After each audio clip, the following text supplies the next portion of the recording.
Hello and welcome to Tartan Touchdown episodes, show number 8 in our NFL podcast series. Week 1 is almost in the books, and what an opening slate of games we've had.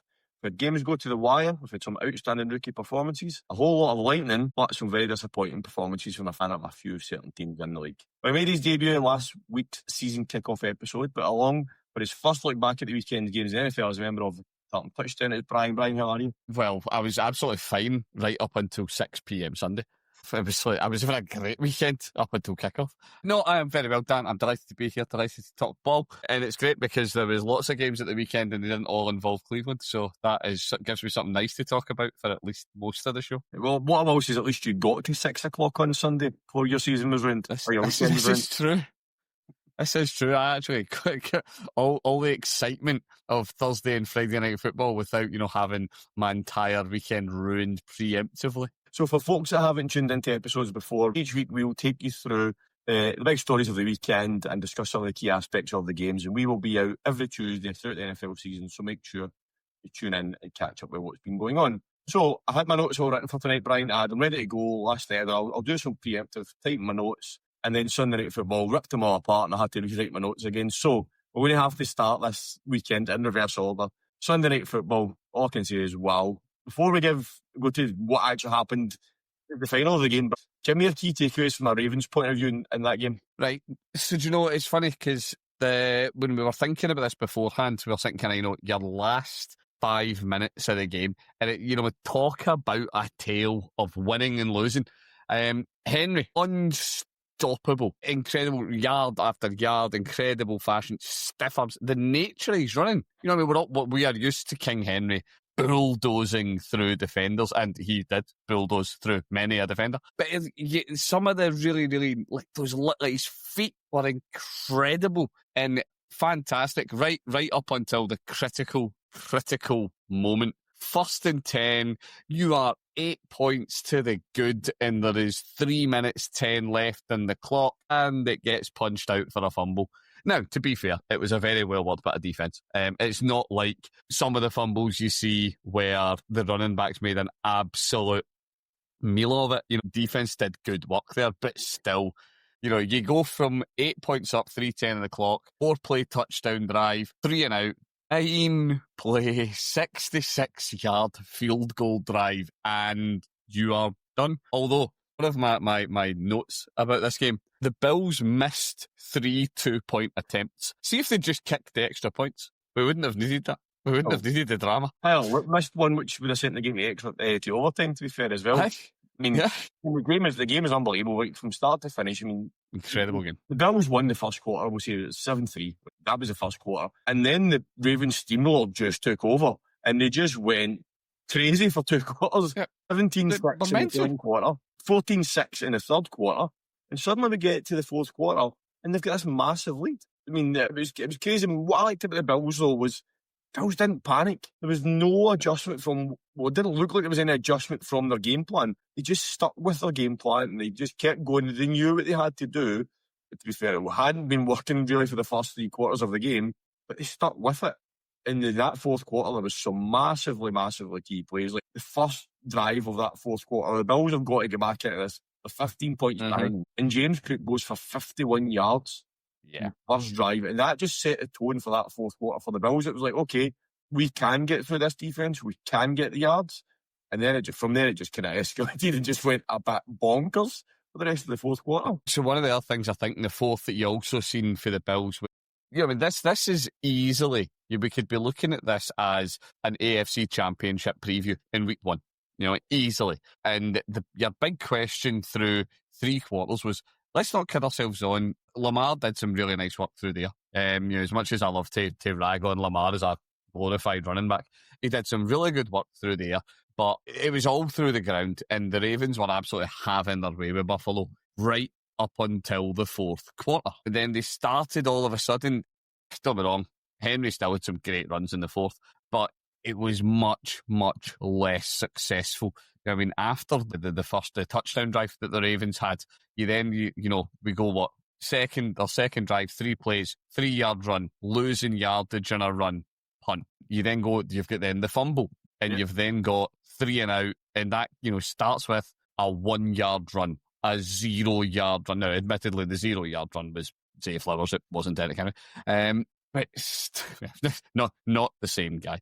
But it shows you, though, that Buffalo, I don't know if you would say they didn't adjust at all, because they obviously, by the time we get into the fourth quarter, they had accepted what we all know is the truth. You know, the Ravens are going to run the rock straight down your throat if you let them, and they were letting them right up until the fourth quarter. They seemed to get a bit more of a handle on that Ravens run game. And then, the rest is just, well, we watched it. It was an incredible game. I know. For those that haven't seen it yet, please go on YouTube and just watch the highlights of it. 23 minutes of absolute NFL gold. The highlights, there's not one single bit of those highlights you go, that was all right. Every single highlight and every single play that it shows you is ridiculous. I mean, like I said, there was 3 minutes, 56 seconds left on the clock in this game, and the score is Ravens 40, Bills 25.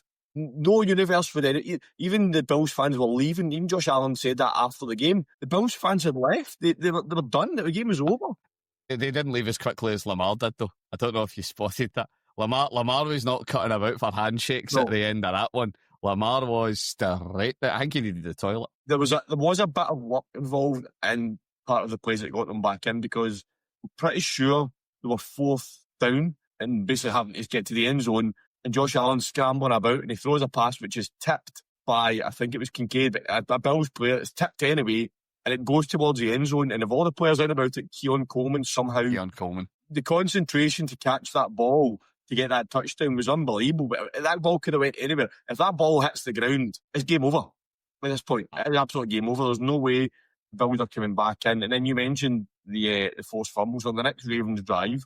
Ed Oliver, who had a fantastic game for the Bills on defence, he comes up with the forced fumble. And then you're thinking, right, the Bills have got a bit of momentum here. How do they do this? First play, 29 yards, straight to the 1 yard line to the tight end, who's made his first catch of his career. That's what you call confidence in your third string tight end. When you've got the game on the line and you go for him, you've got all your experienced players there, and you go for this third string tight end, and he nails the pass, and it's tackled in the 1 yard line. They do score the touchdown, but as you mentioned, they go for two to try and to get this to tie the game up, and they miss.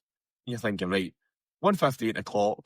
Ravens are now going to run it out. I know the Bills have got a couple of timeouts left, but surely now, a couple of first downs on the ground and this game's over. No, it's two. It should have been over. One of the things with this game and we said this, or I said it a lot about Buffalo last year. It was one of the things I really felt was holding Buffalo back. And are we seeing them finally get the solution to it? Buffalo with a top receiving weapon. Yeah. You know what I mean? We go back to the didn't miss a time when Stephon Diggs was in Buffalo and they had that, alpha number one receiver. And they've kind of diddled about with different players. And then we see, is this Keon Coleman's breakout? Is Keon Coleman the number one receiver in Buffalo? 112 yards and eight receptions out of 11 targets and a score. Yeah. And as you said, what a score. Oh, yeah. To have the sheer kind of the awareness, the alertness to not just catch, it's a diving catch. Yeah. Not even just a diving catch, a tipped ball diving catch. And don't get me wrong, a lot in this game was made, quite rightly, of D-Hop's incredible one-hander. What a grab, what a touchdown. And it was great. For me, the Coleman one's more impressive, though. Yeah. For me, Coleman's, it was a bigger moment for me. More pressure on him to get it. And it's just, there's so much that he's got no idea. I'm not even sure. He must have started diving before it was tipped or as it was tipped. So he doesn't know where the trajectory of that ball's going. He just knows, right, committed. Here we go, Superman time. And he comes in with it. It was absolutely wild play. Yeah. As you mentioned, they're 112 yards off ice, averaging 14 yards a catch, which is but the Bills need someone to do that on a regular basis. Yeah. They need someone, to be fair, pretty much all the receivers last night went for at least 10 yards a catch, but they need someone to do that consistently. I think they were expecting a lot of things out of Keon Coleman last year, and didn't really happen as much as they thought. So as you said, if they can get him where they think he can be and have this season that they hope he can have, then he could be an absolute standout for them this year. He's such a talent. I had a lot of, last year got burned bad in the fantasy world by many, many Keon Coleman shares that never played out. This year, people who took a shot on him and drafted him, they are happy with that investment. Yeah. even then, you know what I mean? You still had Josh Allen doing Josh Allen things and spreading the ball about. Yeah, that's one of the points. Not to be... Sorry, you go. Yeah, not to be too Bills one-sided, the Ravens played a really good game. You know what I mean? Zay Flowers had an absolutely incredible game, 143 yards. 143 yards on seven receptions is insane. And, you know, Derrick Henry doing Derrick Henry things, 169 yards off 18 carries. And that's not even touching on Lamar. Yeah, you know what I mean? Lamar was wild. For the air as well, you mentioned it. He didn't go high, he didn't go through it. It was 14 of 19 for 209. Yeah. Like for a running quarterback, that's good numbers. Well, you say that, Dan, but for another running back called Josh Allen, firing up 33 or 46 for 394 yards. Anything you can do, I can do better. Lamar was 6 or 70 on the ground. Josh Allen ran the ball 14 times last night.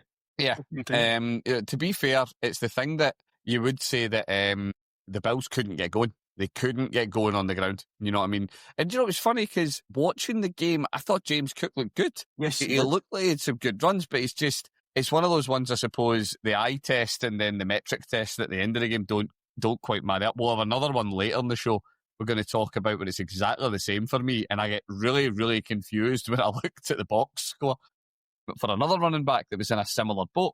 But yeah, you know what I mean? For as much as he might have looked okay on the eye, he just wasn't getting them going, James Cook in this case. So yeah, the Bills, when you have a quarterback like Josh Allen, it does give you, he is a cheat code, and it seems like such a really meh thing to say, but he is. And now that he's got somebody that looks like a real weapon in Keon Coleman, the sky's the limit. Good to have a Bills fan. And just on the point you made there, the Bills actually ran the ball more than the Ravens last night by only two plays in it, but it still ran it more. But very was not as successful. But what I found with the Bills were when they were running it, they were picking up the yards that they need to pick up to get the first downs. There was no explosive runs. I think you pulled up, was it the commentator said that Derrick Henry was the first time he had 3 30-yard rushes in in one game. I mean, so that shows you like Derrick Henry's doing that, and it's great. But when you're needing your running back or your quarterback in Josh Allen just to pick up 2 or 3 yards to keep your momentum going on those first downs, that's much more important than pick up 30 yards. You still only get the first down, but you do that consistently on every play to get those 2 or 3 yards that gets you the first down, which is key. And just to round this game off, we started talking about where the game is at the fourth quarter. We get 1:26 on the clock. The Ravens will get the ball back. We're a minute 58. They've got to run the clock to get the game to get the game out. And that's it. They take 32 seconds off the clock in 4 plays. That's just criminal. But for a team that can, you mentioned, they just seem to forget how to run the ball in the fourth quarter. For a team who have quarterback and a running back who will rip teams apart, to not be able to do that at the end of the game is probably concerning for the coaching staff at the Ravens. And then Josh Allen just goes super aggressive, 32 yards on one play, 25 yards on another play, couple of kneel downs, run the clock down, one game winning field goal with a minute to go. We have a second to go. It is that game management though that says a lot, you know what I mean? And it's don't get me wrong, I don't know, I suppose, see the thing for me, you've got the, first and 10 with the Ravens, as you say, you're sat there, you've got 32 seconds in the clock. No, sorry, 158. You're 158 in the clock. Yeah. First and 10, you hand it to Derrick Henry, he gets a yard. Okay. Why are we there? Why are we handing the ball? Why is Zay Flowers getting a shot at this?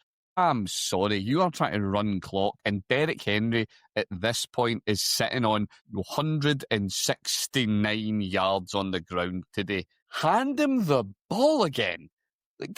Even if you don't get the first down at that point, you are probably going to be third and manageable. You are then sitting with much more time off the clock if you run it up the gut. So, come on, that's, criminal kind of game management for me. And then, masterclass in it for the Bills. Gets the yardage he needs to, and then just brings the clock down. We're going to kick this and we're leaving. Yeah, so it was crazy. Yeah, as you mentioned, Derrick Henry, okay, you've got Lamar Jackson here as well. That could be option or something. Just get the ball. Yeah, give him a draw option. Just do something that's not getting your wide receiver to rush the ball. I know they've probably tried to be too clever. That's probably what they've thought. Well, they know we're going to try and run the ball. They're going to try and stuff Henry. They're going to try and stuff Lamar. We'll try and be clever. And it backfired on them. Lean on your strengths. Play to your strengths. Don't try and get cute. I've seen a few comments from Ravens fans on social media today that game is all a coaching issue. I'm basically saying the players done everything they could. But at the end of the day, play calls are coaching. Yeah. Anyway, so It was an unbelievable advert for the first weekend of the season. Because of a game welcome to football. Football is back, baby. It certainly was. But it wasn't the only great game of the weekend. But unfortunately, we don't have time to go through every single great game of the weekend. So what we're going to do is chat you through some key aspects of other games of week one. So we'll start with Brazil on Friday night. We kind of referenced it earlier on. Chargers over the Chiefs fine. How legit are these Chargers? Do you know, I think they could be legit. I think the Chargers might actually be legit. But I think my bigger takeaway for this was KC look vulnerable. Like, that was not a confident Kansas City performance. Yeah, the Chargers came out, and if I'm honest, they played pretty much as I expected the Chargers to play. I don't think the Chargers came out and you got like some outrageous masterclass from them. I think they did more or less what they thought they were going to do. There's maybe one exception to that I'll get to in a minute. You know, Justin Herbert came out and he zipped the ball about, aired out. That's just Justin Herbert. We know what he is. We know we're going to get that. But the KC side, Mahomes, okay, yeah, he did hear his lovely kind of diving sidearm pass. It's glorious. It makes a great clip. But it just didn't seem to get going for KC really through the air or on the ground. And it's just, I don't know, it seemed last year, and I think this is kind of one of the big talking points of this game, it seemed like last year KC, they weren't incredible offensively. You know, they were good, but they weren't incredible. But Spags was running elite defense. Yeah. You were terrified of going up against Spags in that KC unit. No, not so much. That was not a terrifying unit to watch the Chargers play against. But either that or Herbert is utterly incredible and is slicing and dicing teams at will. Yeah, I mean, looking at the stats from that defense, one big thing is that Chris Jones got nowhere near Justin Herbert. He's your key rusher, and they get nowhere near him. They got to him 4 times. Drew Tranquil got to him twice. Carl Laftis got to him once. And Charles Rennie got to him once across the whole game. Yeah, I mean, though you mentioned that Chiefs defense, the amount of pressure they got on quarterbacks last season, it made a massive difference. And Spags is a defensive genius. But let's flip over then. Was the Chiefs defense a step behind, or was that Chargers offense a step ahead? I'm kind of landing on KC being a step back. I enjoyed watching the Chargers. Herbert, he threw it for over 300 yards. He played a clean game. As you say, they didn't get too much. He only lost 14 yards in sacks. But he was able to spread it out amongst these receivers, which is great to see.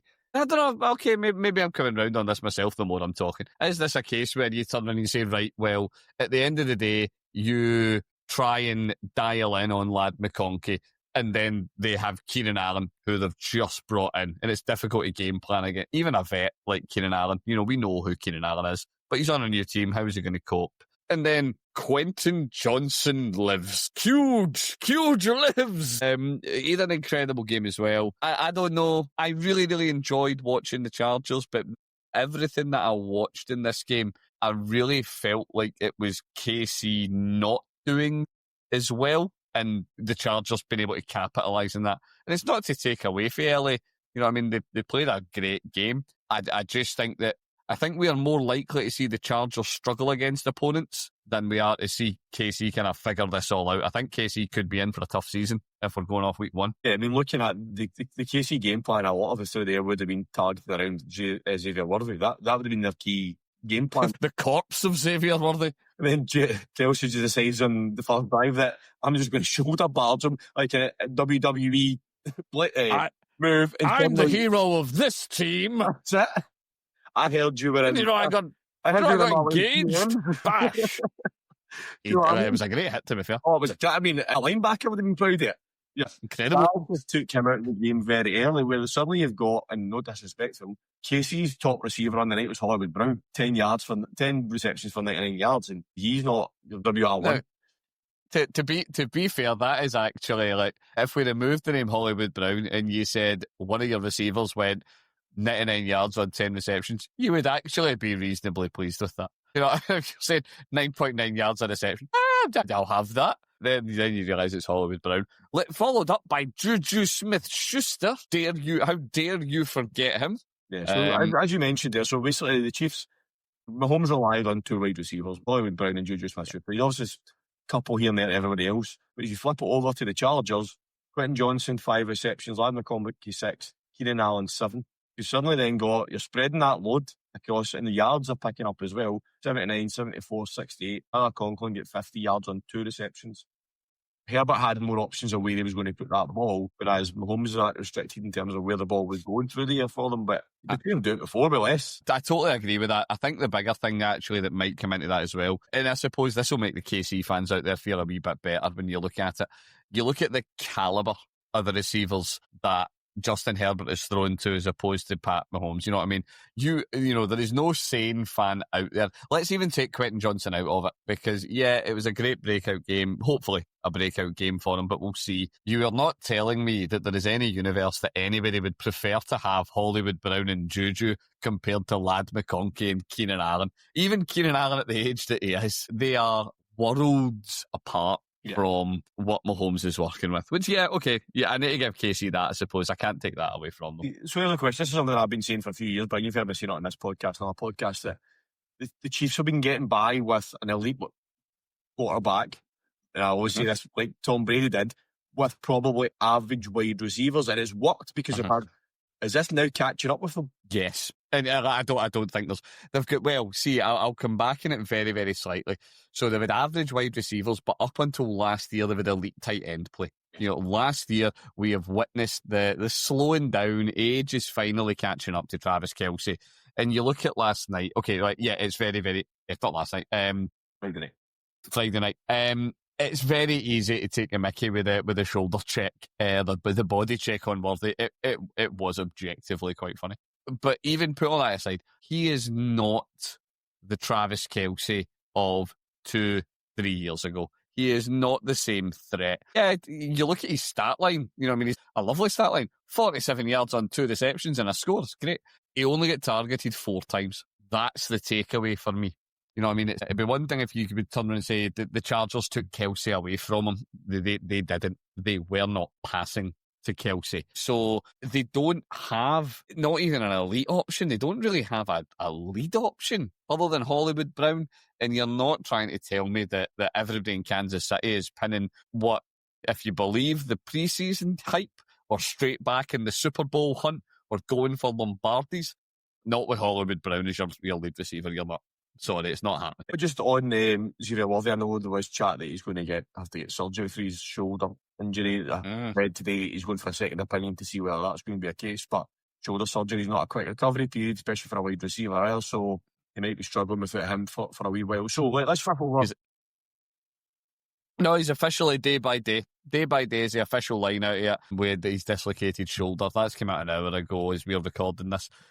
So yeah, that is I ain't reading a quick recovery for him. One other player I want to talk about this game, and it was a player that I was very big on coming out of college, Amari Hampton. So he went for 15 carries for 48 yards. No touchdowns for him, but long of 11 yards. What's your thoughts on him? Is Najee Harris a thing of the past for the Chargers? I think that actually might. Well, I think either Najee is a thing of the past or Najee was more injured than we were led to believe. Najee only got 1 carry. 1 carry for 5, which, yeah, okay. This is what I was referring to in the previous bit, actually, when we were talking about previous game and stat lines that the eye test and the stat line don't marry up. I thought Hampton had a brilliant game. I watched that, and my takeaway was, yeah, Hampton looks like, I sent it to you in our chat. Yeah. I was like, Hampton's just played Najee into irrelevance, and he was 15 for 48. That is not incredible. It's not even average. It's actually, pretty poor. So I'm kind of like, is he really that amazing? Or are we just seeing something that did Spags' game plan against him effectively? And then Herbert just diced him through the air. Although it does need to be said, when he managed to get outside, he did significantly better than when he was trying to run it up the gut. He did do better when he managed to get him on the outside. Yeah. I mean, that Chiefs defensive line is going to stop any running back. I mean, they have got the talent. Yeah, it's an elite line. So it's going to be interesting to see how he plays, but let's see whether it was an injury to Harris, more of an injury to Harris than we're led to believe, or whether Harbaugh's decided that Hampton's RB1. We'll kind of tell over the next few weeks, but I think he's got a great future, and I think he's a great fit for the Chargers. Right, question for you. What was the bigger performance of the weekend? Chargers beating the Chiefs, or the Bills beating the Ravens last night? Bills. It's not even close. Statement game. statement game for the Bills. I think the Chargers, as I say, for me, that game was more about KC underperforming. I think the Chargers just performed. I think that's what the level the Chargers should expect to play. Whereas I think the Bills, they went up against, for me, the best the AFC has to offer, and they came out on top, and they came out on top at the crunch. They didn't horse it. That was as tough a game as you're going to get. So yeah, for me, it was much bigger performance. One last point on this game then, looking forward. Chiefs are good Eagles this weekend. Doesn't get any easier. What do they need to address ahead of this game to stop them going 0-2 at the start of the season? Well, the first they need to figure out whether Jalen Hurts has remembered who AJ Brown is. But do you know, actually, I'm being daft, but that I suppose is really it. Because at the end of the day, the Chiefs did well defending the run. What are the Eagles building their entire team identity on? The run. Now, yes, okay. Amarian Hampton's a hot prospect out of college and all the rest of it, and we all hope he'll have a brilliant career. He ain't no Saquon. Yes. And the Chargers line ain't the Eagles line, so they are not the same thing. But they did stop the run effectively. So can they continue to do that? Then, yeah, they put themselves in as good a position as anybody's gonna against the Eagles. Yeah, I don't know. I'm hoping for every fantasy manager out there that spent a pick on AJ Brown, that the Eagles decide next week that KC will stop the run, so they need to pass the ball slightly, and we'll maybe get a good game of football like that. Let's just rewind back 24 hours before that game, and you obviously mentioned the Eagles there. So we're 6 seconds into the NFL season. 6 seconds. The kickoff's happened. Cowboys are lining up in the huddle. Jalen Carter gets himself ejected. So, what I'm going to say first before we get into the aspect of it, spitting, I think, is one of the worst things that can happen. Generally, but especially on a football field. It's not even disrespectful. It's just absolutely disgusting. So, before we get into the ins and outs of it, so, I've seen comments online and people, and we've probably all seen the video by now. Dak Prescott spat at him first. No, he didn't. It's just the massive reach. Dak Prescott spat through his huddle and avoided hitting every player in his huddle. He spat in his direction. Yes, he did. So, was Jalen Carter provoked, or did he fall for Dak's gamesmanship? So, Dan, just so I'm clear, you're trying to tell me that the exceptionally experienced NFL veteran quarterback of many, many seasons didn't potentially think there is a star lineman opposite me who might be known to have a bit of a temper and might have some very serious attitude concerns, and I might be able to very gently nudge him towards doing something wrong. It was absolute gamesmanship. It was beautifully executed gamesmanship, I need to add. At 100% knew what he was doing. That's just an experienced head. He knows that if I do this and I actually spit on you, I'm getting chucked out. Whereas Jalen Carter, he's no the brightest. And just didn't quite think it through. For me, I think that Dak thought he's going to spit back at me and I'll get... No, I don't think that's the case. Do I think Dak was trying to get in a player who, as I say, had concerns coming out of college about his temperament, his attitude, all the rest of it? Yes, 100% Dak was getting in his head, and he was just ridiculously successful. There's no, like Dak was, imagine how confused Dak was after that happened. He was like, damn, this went really, really well. Yeah, because I mean, if you've not seen the video, go watch it, because you watch it, and Dak, like, they're in the huddle, and Dak spits.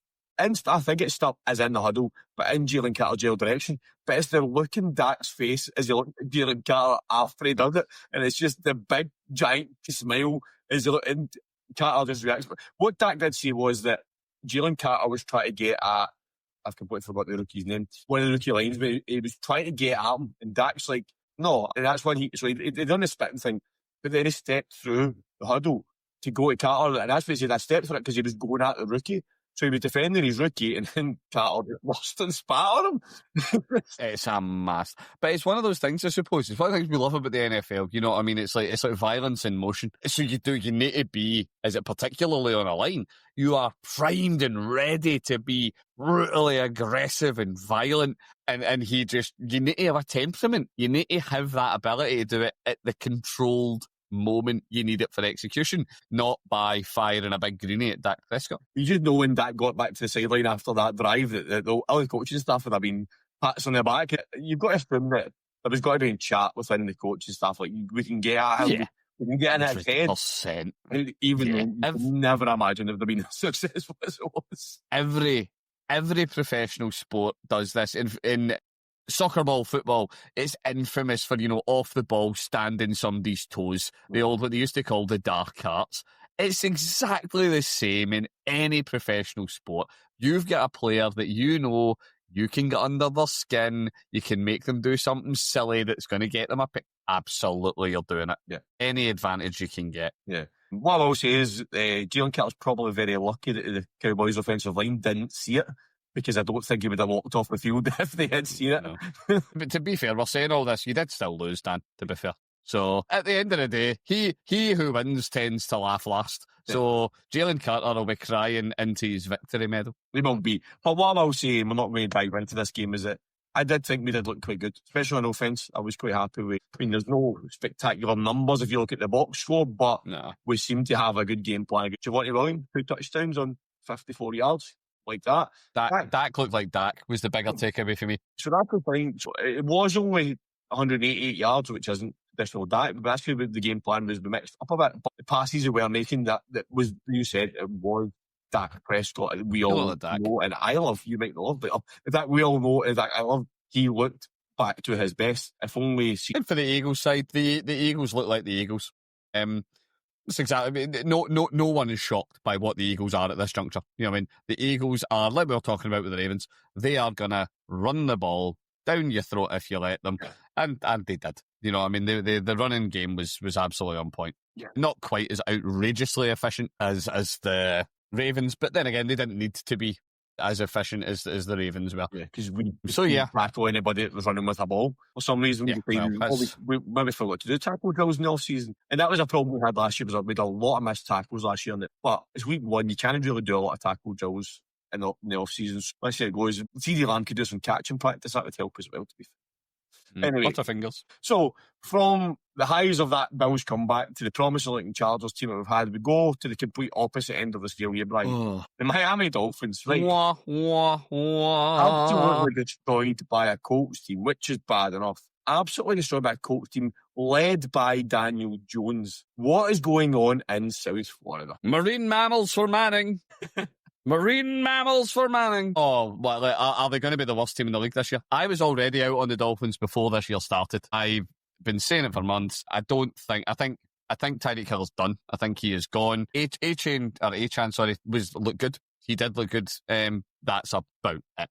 And even then, a lot of his yardage came a wee bit later on in the game when this was done and it was put to bed. We are watching, well, your call for all through the off-season. Are we looking at the hottest seat in football?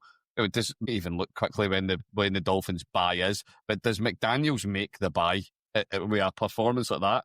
If he has more than one of them, God, no. You know, it's one thing. See if you get hosed off the Bills or the Ravens or, you know what I mean, the Eagles, etc. Yeah, okay, fine.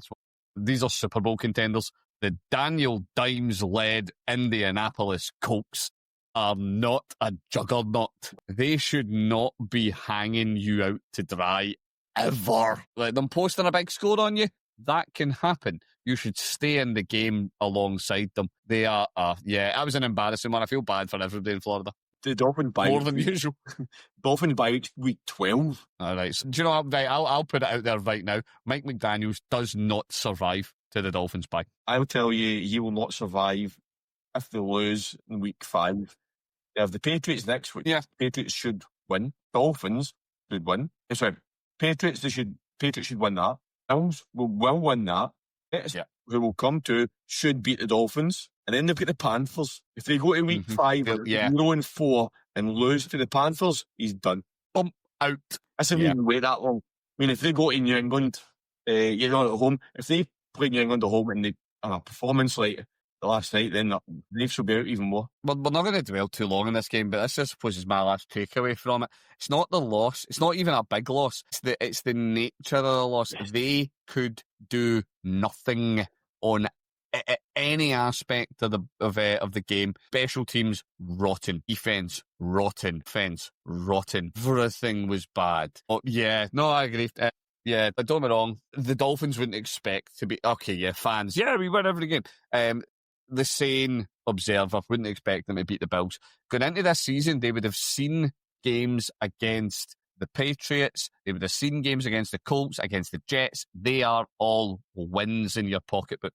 If they don't, they've already lost one of them. If they lose the others, yeah, good night, Mick McDaniels. Yeah, I mean, it's like you say, it's not even the losing to the Colts, right? It's the nature of the loss. And it was an embarrassing performance. If you're a Dolphins fan, you must be looking at it thinking, yeah, the result itself was bad enough, but the nature of the performance, they just didn't look interested at all. Just who are we? The Browns? But we'll pull this Colts stat by. Both me and you have been loving it. We've been love it. The Colts scored in every possession last night. So 7 possessions, 7 scores. In the history of the records that the NFL Network seem to have anyway, it's not been done since 1991, which is when their record started. That's a crazy stat. I think of all the teams and all the quarterbacks that have played since 1991, and nobody's ever went 7 of 7 for scores. Just imagine, on the notion of that, imagine you are a Giants fan watching Daniel Jones look like an absolute hero while you watch Dangerous Wilson look like Dangerous Wilson. Yes. It's just wild. I mean, to be fair, I did give it to the Colts tight in our preview show last week, and I said none of the quarterbacks are a good option. Don't think last night has changed it because the Dolphins were that bad, but if Daniel Jones can be serviceable for the Colts, and they can keep these kind of I'm going in, they could be okay because they are playing in the South, which we have said is very winnable for the teams in there. Yeah. Right, let's move on a wee bit and talk about some other teams that we were both impressed by. Let's start with the Jets. Nobody kind of knew what we were going to get with the Jets this season, but ultimately they ended up losing to the Steelers, but I went to the end of the game and a very interesting game to watch. What did you make of the Jets? I actually really enjoyed the Jets Steelers. Grudgingly, thought both teams looked really good. Big bits for me. Breece Hall. Yes. Breece Hall, much maligned. I'm not going to go fantasy bananas and stuff, but everybody, Braylon Allen has been a bit of a fantasy darling all off-season because he's coming for Breece Hall's dinner. He's going to be the lead back. He'll be taking that job, not with performances like that he won't. Yes. Breece Lightning was back. Thoroughly enjoyed that. Then the receiving game again, Garrett Wilson looking absolutely fantastic. A couple of really brilliant grabs. He had a really, really nice toe tap in the sideline, but it was just wasn't even that hard a catch, to be very honest. I don't really think he needed to do the toe tap the way he did, but it was gloriously deliberate. Like, you got to watch it in the fantastic slow-mo. And on the Steelers side, the Aaron Rodgers, is he not done? I know. Is he actually maybe not totally done? Yeah. He looks good. He was up against a very good Jets defense as well. So wondering if he was up against a defense that could pick him up. That Jets defense is good. And he went 22 from 30 for 244 yards and 4 touchdowns. 4 touchdowns. I mean, in those 4 touchdowns, he went to 4 different players as well. One to Calvin Ross, one to Skowronek. Jalen Warren got 1 and Jonnu Smith, our favourite tight end from Miami. Right, I want to know what Jonnu Smith has on Arthur Smith. I want to know. He's got to have something. Like, it doesn't make, like, the love affair is real. Everywhere these two pair up, Jonnu gets work. He did. He looked good. And then lots has made, the field goals and all the rest of the tail end of this game. For me, and I really, really grudge saying this massively, the tackle to end not to end the game, but the big tackle at the end was an absolute peach. Yes. It was Jalen Ramsey just absolutely that was something you felt. You watched that live, and you held your ribs. You're like, that was so he leveled him. That was he did another great tackle, another pass breakup just before that as well. I think he did a couple of plays in quick succession where he only had basically 3 tackles the whole game. I mean, 3 tackles and 2 pass breakups. He did, that hit at the end was like, game over. Not just that's game over. Down. It is game over. It's like down you go. DK Metcalf. Let's talk about DK Metcalf for a second. 4 receptions for 83 yards, 31 yards longest reception. Did we see the DK Metcalf that we thought we were getting when he came out of college? In terms of what he produced, I would have said yes. The thing that surprised me was I expected him to be targeted more aggressively. And what we've seen through Rodgers' career is that he gets that one receiver that he hyper targets. We didn't see that. You know what I mean? We had, even if we just look at targets, you know, DK had 7, Austin had 6. Then, yeah, you take a step down and you're looking at kind of 3 for Fryermouth, 1 for Skoranek and so on. But 6 for Jonah. Yeah. Again, something on Arthur. I expected maybe targeted more aggressively, but he looked good when he was getting the ball. We didn't see, that I can think of, many of the big penalties that have plagued DK's career. Yes. So yeah, no, I think that's, the Steelers potentially have a pretty good unit here. This was a good game to watch. Yep. Just flip on the other side, the ball, it is game 1 of the season, right? We're not going to make any wild predictions here, but has Justin Fields found his home? Maybe. I'm a firm believer that I was about to say every, and then I thought of like 15 examples. Most quarterbacks have a team out there that suits them. Yeah, could Justin Fields have found home? We know that the Jets wanted Fields. He didn't land there by accident. They weren't scraping the barrel. They went out and got him. So, yeah, maybe they've got a plan for Fields and they're going to execute it. Yeah. He was 16 of 22, 218 yards, 1 touchdown through the air to Garrett Wilson, but then he ran for 2 himself. Jets, obviously, they've not really had that type of quarterback. Like, I can't even think if they've ever had that type of quarterback in the time that I've watched the Jets. So it's a complete mindset flip for them in terms of the game plan for the offensive side of the game for the Jets from what they're used to. So maybe that's what's going to work for them. Maybe, let's get a quarterback that can run the ball as well as throw the ball. So yeah, I thought it was a really good game to watch. The Steelers won it with the walk-off field goal at the end. But yeah, really good game. And I'll be interested to see how those two teams do going forward. One last game that we'll be talking any sort of detail before we break it down into actual performance of players. It is Packers over the Lions. Right, were the Packers good or were the Lions poor or a mix of both? I would say the Packers were good. I called this one. For everybody following on Insta, at time of recording, I am 5 for 5 in predictions of the week, including the Packers. I seen this coming with the Packers. Jordan Love looked efficient. He wasn't out there slinging the ball left and right and doing all crazy things. He didn't need to. He was efficient. They've had Josh Jacobs, who again ran well. It's not an incredible 19 carries for 66 yards and he got scored. It's not wild running. But everything they did was efficient and it was effective. They were very good on defense. They really kept the Lions quiet. I think what we're really seeing here, though, for me, is the impact of coaching departures for the Lions and the damage that they're to their O-line.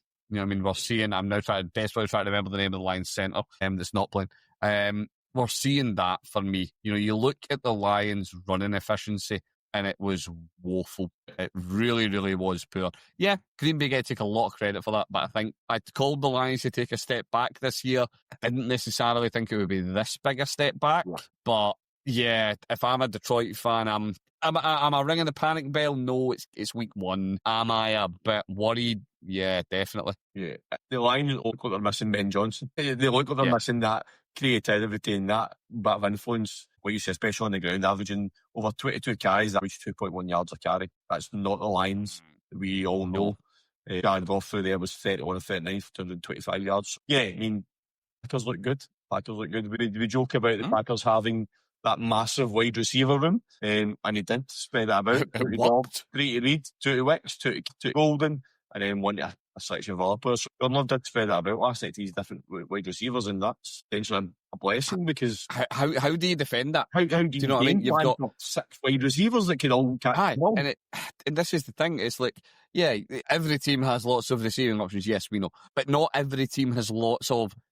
I'm not going to say all of the Packers wide receivers are elite. I actually don't think any of them are individually elite, but they're all good to great. So they are all top options. So you can't just turn around and say, right, okay, I'm taking Amon-Ra. I'm just going to do like the old Bill Belichick stuff that he used to say to opposing OCs. I'm just taking him off you today. you don't have that player because I'm removing him. Can't do that to Green Bay. Green Bay literally do it to 5 guys. We have 5 WR1s. That's the thing. It's not like within that roster, you can't really turn around and go, right, you're number 1, you're number 2.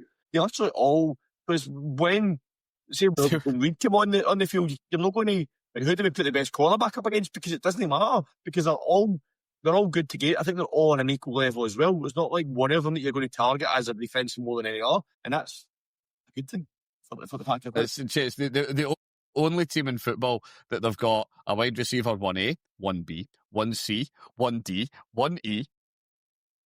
It is so difficult to game plan against. Yeah. Right, that's as far as the actual games, but let's talk about the players that we're impressed by. But obviously, we've spoken about a lot of players as we went through this, which probably wasn't part of our plan, but we've done it anyway, and I've been fine with it. One other player who I want to highlight, who I think was very good this weekend, was Michael Penix for the Falcons. I thought he looked like the quarterback that I've seen him at Washington. Obviously, a few games at the end of the season last year for the Falcons. Now QB1, and he looks like he could be the quarterback that the Falcons will be looking for a wee while. He looked good. He did look good. And it is the rushing. Don't get me wrong. He looked efficient. He looked solid throughout the game. But the rushing touchdown at the end, it showed you that willingness and that desire to really step up for his team. He has been kind of much maligned, and it was all, is he a bit of a bust? Was it just a really bad draft pick and you move on? But it actually showed you that, no, this could be your guy. He was he was relatively efficient. He passed the ball fairly well. Any quarterback that has to throw it 42 times is unlikely to be being mega efficient. But he still came out just shy of 300 yards. So yeah, he had a really good outing for me. If I'm an Atlanta fan, if I'm a Falcons fan, I'm looking at that and thinking, okay, we might have a thing here. This could be a thing. Yeah. I mean, I think he looked like he was up against again another good defense. Bucks a bit of good defense. I mean, and some good secondary there as well. So he done that as well. He said they ran the ball 28 times. Well, he ran it 16, so we'll just say take him out of it. They ran it 22 times without him, and they split it even between Tyler Algier and Bijan. Bijan was the top receiver with 6 catches for 100 yards, though. So Kyle Pitts started catching the ball as well. Kyle Pitts still there. He has risen. Kyle Pitts isn't dead. But the thing is, he spread the ball out. So Robinson gets 6, Pitts gets 7, Drake London get 8 receptions. So he isn't focusing on one receiver either. So I was impressed by him. I think the Falcons could do well this year again. And that South again on the other side, but the South is open for all teams in the AFC and the NFC. So I think it's a good start for him as QB1 and basically as the leader of that team. Right, so let's move on to rookies who we were impressed by. So I'm going to throw a couple of names at you, Brian. So let's start with Harold Fanning. Tell me about him. Respectable outing. I'm not going to talk much about the Browns game because it makes me sad. Yes, he was responsible for one of Flacco's 2 interceptions. He's also a rookie, so he does get a bit of a gimme. But yeah, 7 receptions, 63 yards. And the bigger bit with me, he was actually the target leader in the day. Sitting with 9 targets. He was Flacco's top option. And he didn't look out of place as a top receiving option. He's a big lump of human. Yeah, I'm quietly hopeful. It gives us 2 absolutely top tier tight end options between him and the Chief. So yeah, for me, he's not quite my rookie of the week. We're going to get on to my rookie of the week in a minute, but he was my honourable mention of top rookie performances. Yeah, we were both watching Meso last night, and every time he caught the ball, you're like, Fanning. Another one who I really like for the Commanders is Corey Cross-Cape Merritt. Obviously, the Commanders obviously have Austin Eckler there, who everybody expected to be RB1. Probably started last night as RB1, but he did. Cross-Cape took 10 carries last night for 82 yards. Eckler was 6 for 26. I think he's going to be a very special way running back for the Commanders. I think he's got it all in his locker. We've also got Daniels there as well, who likes to run the ball as well, but for a first outing in an NFL game, I was very impressed with him. What was your thoughts on him? Bill Krosky. Oh, I do love Bill. Not just for the memes. No, again, as you say, very respectable performance. He's coming in at 8.2 yards a carry. You know what I mean? You can't sniff at that. That's just an incredible outing. I think what we will probably find is that the Commanders might balance the workload out a little bit as we go throughout the season. And, Bill had 10 carries, Austin Eckler had 6. I think we are going to see a wee bit of that kind of two-headed monster side to it. Austin Eckler obviously sees more work in the passing game, but that's not really the thing at the minute. And then you can't ignore Debo in that room. He did only have 1 carry. It was a 19-yard carry for the touchdown. So I agree with you that I do think Bill is a very, very promising prospect. I think we're going to see a lot of really good stuff coming out of him. I would be a bit more cautious on anointing him the all things running back chosen one, as I think that the Commanders' running room will remain fairly murky. Yeah, for now, I believe. For now. Okay, we also have to talk about, we can't just talk about all of the good things that the offensive rookies has done, so only fill in one defensive rookie. Xavier Watts for the Falcons. We spoke about the Falcons a minute ago up against the Bucks. Xavier Watts, every time I was watching Red Zone and Falcons defense were on the field, his name was getting mentioned constantly. He had 6 solo tackles, he had 2 pass diversions. One of the solo tackles was on a screen that was going to the end zone, and it was like a shoelace tackle when he stopped that. And the other one had a pass diversion, which was almost an interception, which kept him in the game at that point as well. So I was very impressed by him. So they've also got Jesse Bates there as well. So he's got someone very good to learn from, probably one of the best to learn from as a DB, to learn from Jesse Bates. So Xavier Watts, I think, deserves an honourable mention for our Rookie of the Week. But there can only be one person. There can be only one. And I'll give you this, Brian. You have raved about this guy all off-season, and he came up big last night. Who is your Rookie of the Week for week 1 of the season? There is only one Egg Booker. What a absolute hello, NFL. I am here. Now, don't get me wrong. He is in a blessed situation. We know Chris Godwin's is injured. The Bucs refused to put him on IR, but he is injured and he's going to be out for weeks. But you've got Igbukah, 6 targets, not quite the target leader. That was Mike Evans with 8, but he's coming in 6 targets, 4 receptions, 67 yards, 2 touchdowns. And the nature of those touchdowns, you're just watching him get open in the end zone, go up and bring it in. He is exactly as advertised. We have been hearing about this guy all off season. There was the interview Baker did, I think it was in New Heights, where he was just talking about how this guy just does everything. He just does everything that you would want your NFL wide receiver to do, and he's just in the league. I have high hopes for Emeka Igbukah. Easy for me to say. I think he's going to be an elite option. I think it's a really good draft pick by the Bucs. Not just because he's a great player, but I think this is how you keep this wide receiver room going when you start to see Mike Evans is getting older. I've came out and said that I think this is going to be the year we don't see Mike Evans get 1,000 yards. Finally, I think it will happen. And I think then when you move, you'll have Igbukah and you'll have Godwin, and that's your wide receiver replacement. So yeah, for me, absolute stick-on Rookie of the Week. Incredible performance, clutch catches when you had to make them. Absolutely fantastic player. Yeah, I mean, that second reception pass from Baker Mayfield for that second touchdown was just ridiculous, but you've still got to make the catch. Baker Mayfield made that so easy for him, but you've still got to get in position, get behind the DB, get up and get it, make the catch. But yeah, there was one of those touchdowns you just watch it. It wasn't spectacular, but it was just beautiful. Just that perfect pass, perfect catch. It just was one of those touchdowns you go, yeah, that was lovely to watch. That worked well. So I think that's something we'll carry on going forward. Maybe look at Rookie of the Week, because there's also that many rookies in the league. We can maybe look at who's performing, who's progressing going forward. Right. Before we wrap up, a quick look at week 2, Brian. Not a great depth. One of the games I'm really looking forward to this week, following the performances this week. Commanders weren't tested. They are going up against the Packers this week, which I think will be a very interesting game to see who comes out on top there. Another one which we don't know what we're going to get from one of these teams yet because they haven't played yet. Falcons against the Vikings, I think could be good. Be really interesting. If the Vikings put a performance tonight, I think that'd be a really interesting one to watch. Give me 2 games that you're thinking about for next week. Big ones for me, Tampa Bay Texans. We have seen, as much as Tampa Bay walked away with the win last night, they didn't look like the Tampa Bay from last year. Tampa Bay last year was such an incredible, free-flowing offensive unit. You had Baker just chucking the ball to anybody with legs, and they just looked fantastic. Houston have struggled. That was not a vintage week one performance we've seen out of them. Unfortunately, Texans fans out there, I think that might well continue. This is the one where I think that we might see Tampa really step up and step forward and actually say, right, we are still the team that you've seen last year.